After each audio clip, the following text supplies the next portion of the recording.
Jadi di video kali ini, aku akan membahas tentang bagaimana merancang evaluasi pembelajaran. Nah, teman-teman, di video sebelumnya sudah dijelaskan tahap-tahap evaluasi yang harus dilakukan oleh guru. Yang pertama adalah menentukan apa yang akan dievaluasi. Dan kemudian yang kedua adalah merancang kegiatan evaluasi. Kemudian yang ketiga adalah mengumpulkan data dalam proses pembelajaran. Nah, yang keempat adalah analisis dan pengelolaan data yang sudah kita dapatkan dari proses pembelajaran.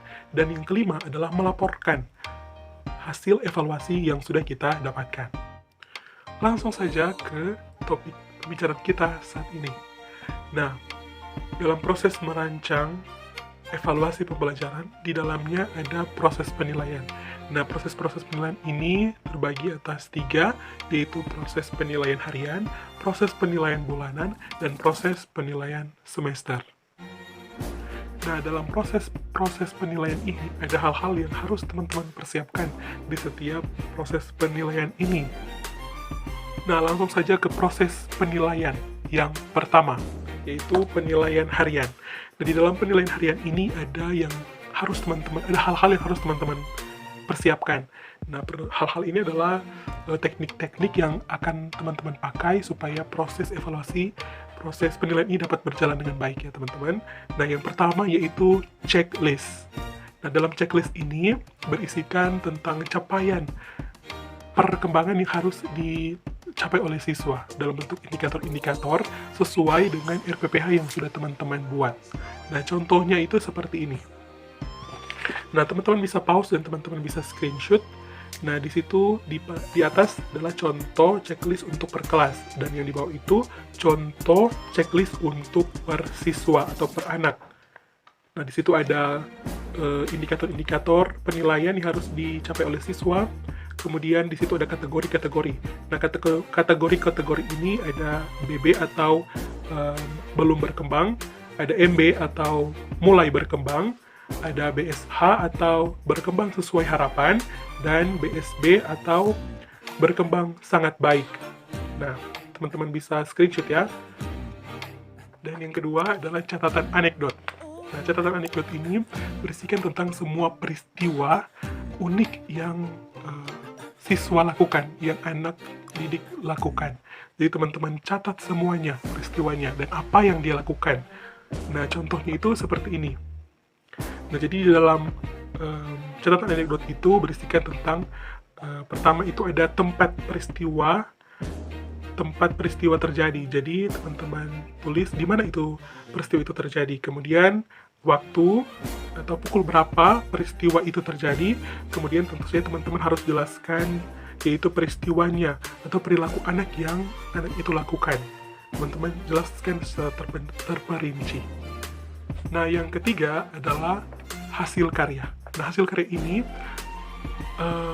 semua yang teman-teman arahkan untuk anak-anak lakukan. Misalkan mereka melipat kertas, menggambar, meronce atau dan sebagainya, itu adalah hasil karya dari siswa. Dan itu teman-teman harus catat semuanya. Nah, contohnya adalah seperti ini. Nah, di situ ada tanggal harus terus teman-teman tulis ya tentunya. Nah, kemudian teman-teman harus sertakan di situ foto dan tulis hasil karyanya siapa.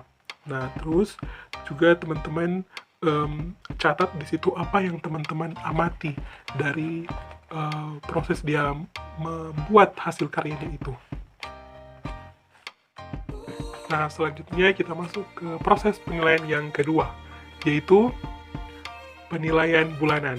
Nah, dalam penilaian bulanan ini, yang perlu teman-teman persiapkan ya tentu mengumpulkan semua data-data yang sudah ada selama kita melakukan proses penilaian harian.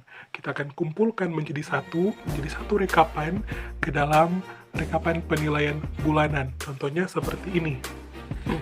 Nah, di situ kolom yang paling pertama itu kan ada tertulis program pengembangan. Nah, di program pengembangan itu adalah aspek perkembangan anak.